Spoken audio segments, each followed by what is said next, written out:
think that so Siddhant from Vion, my question is, do you think the Russia-Ukraine conflict is potentially paralyzing the grouping because of the divide between Russia and the West? And my second question, what was your meeting with the Chinese foreign minister? The first question has already been asked. I'll take that as second one. So, to you. Okay. In a sense, the first three questions cover a very similar area, so I'm really clubbing it together. I'll ignore your first question because you're allowed only one, so I'll take the China question.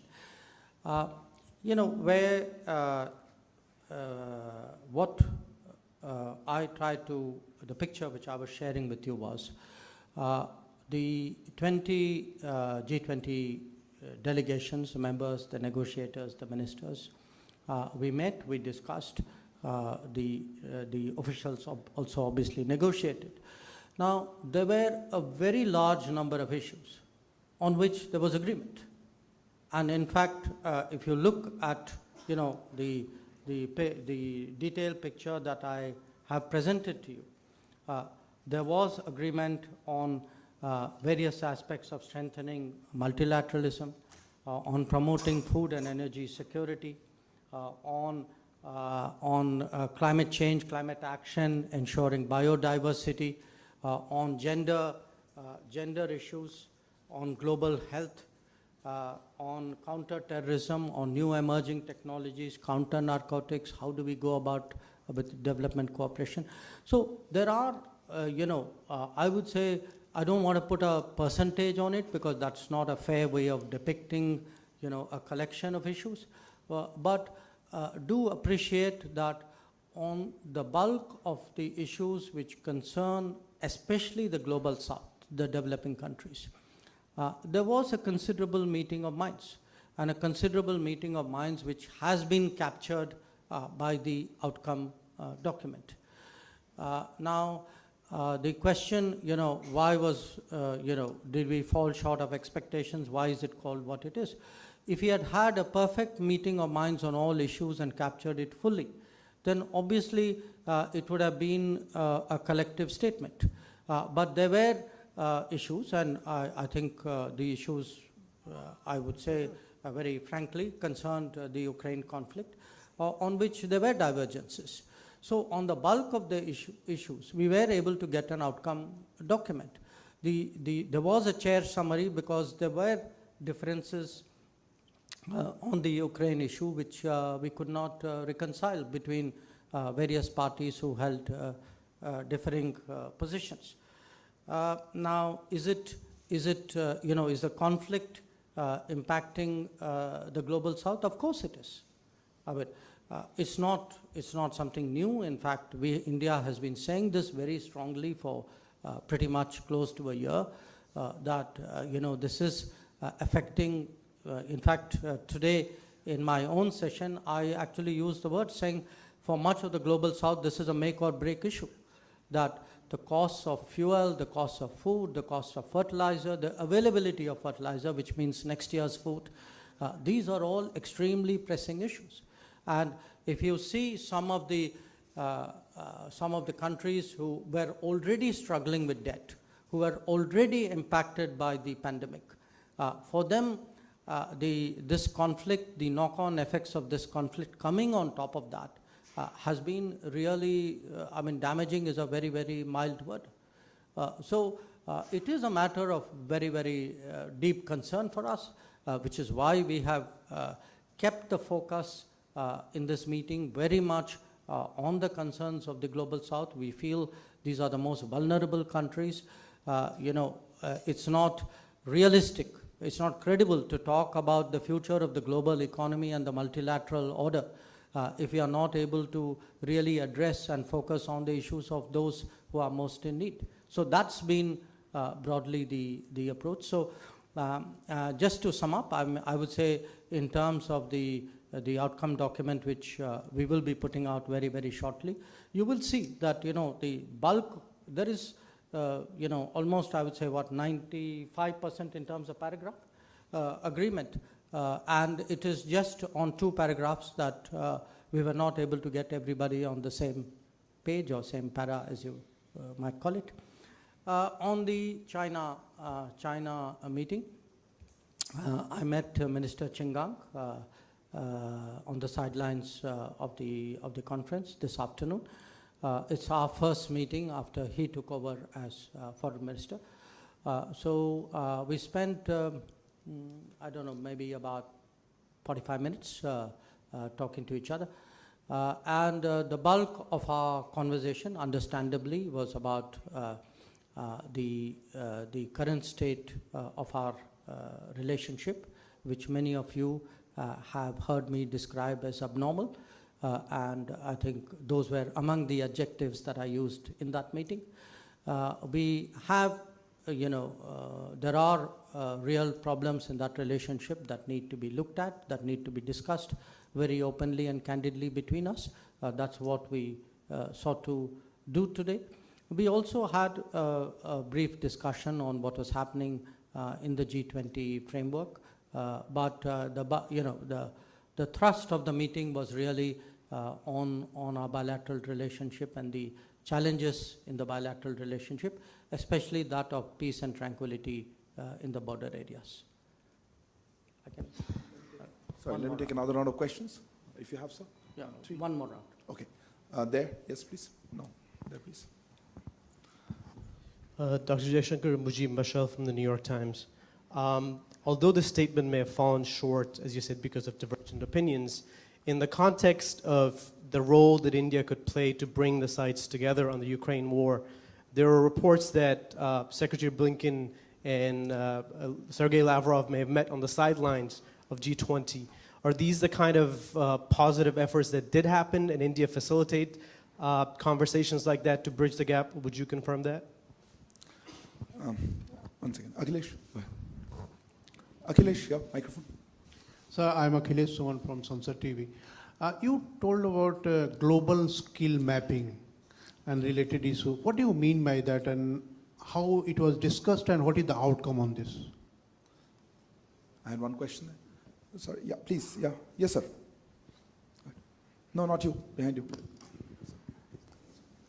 Good afternoon. I'm Emerson Lim from Central News Agency of Taiwan.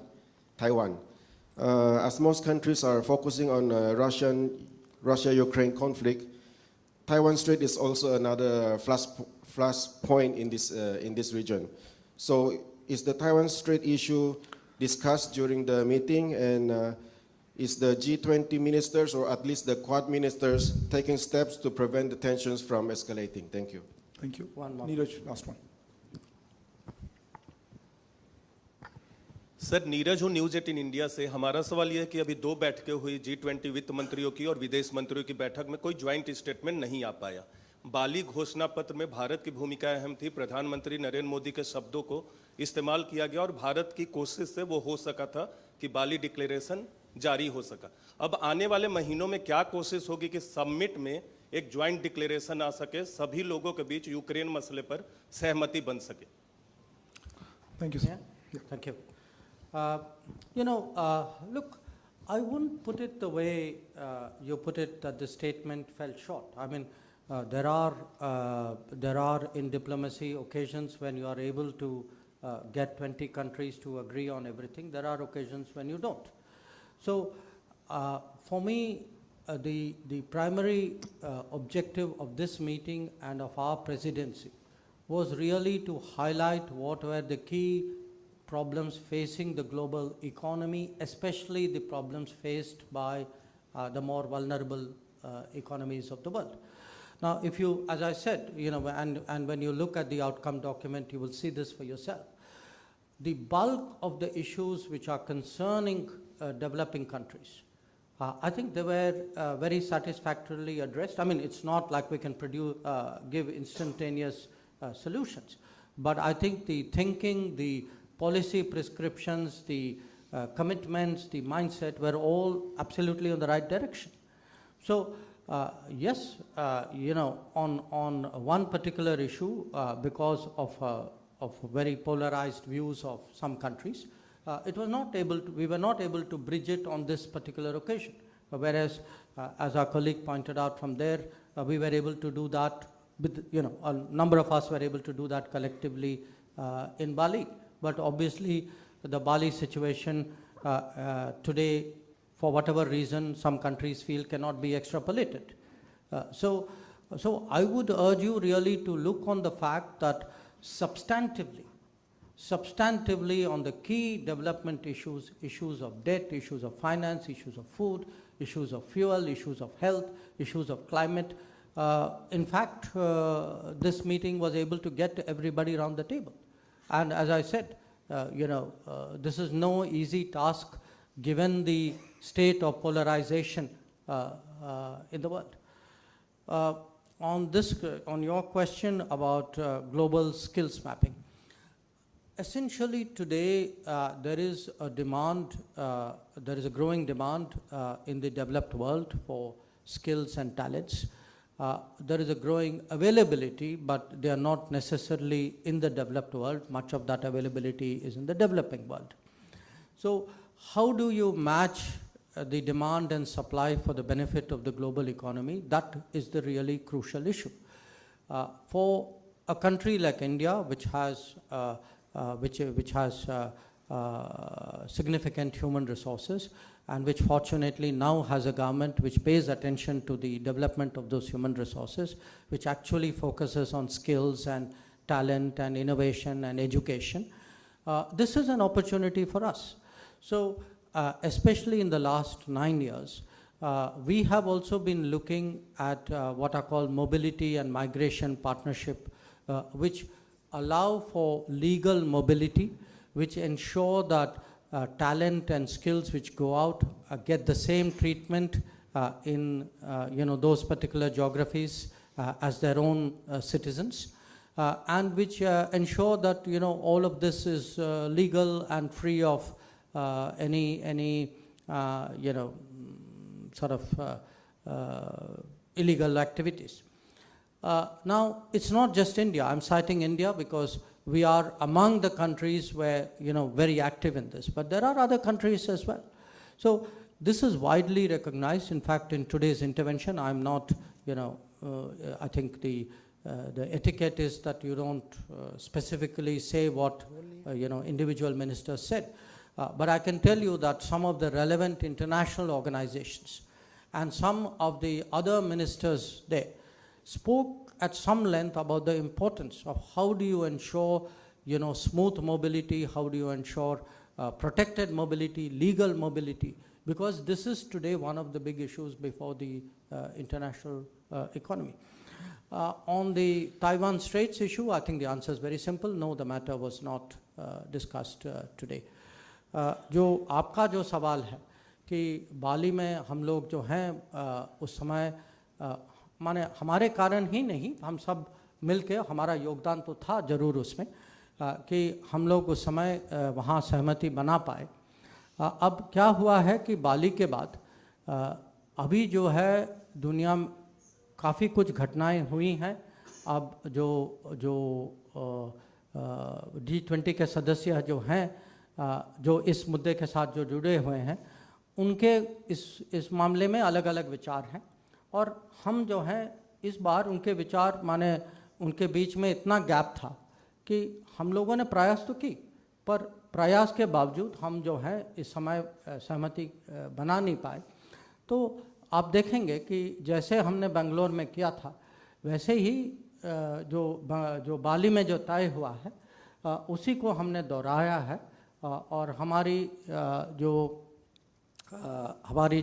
सोच है कि G20 के ज़्यादा सदस्य जो हैं वो अभी भी बाली के जो आउटकम जो था उसके साथ वो जुड़े हुए हैं. So essentially he asked me saying, he asked me saying that why were you not able to carry forward what happened in Bali, and I explained that given the state of polarization, given presumably developments which have happened since then, we found that positions were very far apart, and we tried very hard. We were not the only country who tried. The G20 works very, very collectively, but we were not able to bridge the gap. But I want to conclude by highlighting one very important point. In the past, for quite a few years now, G20 foreign ministers have met. This is the first time that the G20 foreign ministers have produced an outcome document. The outcome document, I think, reflects consensus and cooperation and collaboration on a very vast number of issues, issues that are particularly important today for the international community, for the global south. So very frankly, I think it's a good day's work that we have done, and I'm very happy to share it with you. Thank you. Thank you very much, sir. Thank you also, Foreign Secretary, sir, and Su Sherpa Abhay. Thank you all for joining us today. Good evening.